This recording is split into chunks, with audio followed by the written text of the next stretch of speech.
நண்பா எப்படி இருக்கீங்க? நல்லா இருப்பீங்கன்னு நம்புகிறேன். இன்றைக்கி நம்ம சூப்பர் அண்ட் டேஸ்டியாக ஒரு காக்டெயில் பார்க்க போகிறோம். By using black and white blended scotch whisky. வாங்க டக்குன்னு வீடியோக்குள்ளே போயிடலாம்.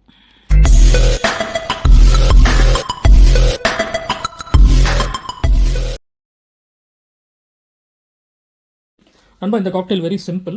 இது பாருங்கள், பேஷன் ஃப்ரூட் ஸ்குவாஷ்ன்னு சொல்லி அல்லது பேஷன் ஃப்ரூட் சிரப் அப்படின்னு சொல்லி மார்க்கெட்டில் கிடைக்கும். சரிங்களா? அப்புறம் மின்ட் லீவ்ஸ், அப்புறம் வந்து உங்களுக்கு தேவையான அளவு லைம் ஒரு 4 ஸ்லைசஸ் இல்லைன்னா 4 பீசஸ் எடுத்து வச்சுக்கோங்க.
Yes.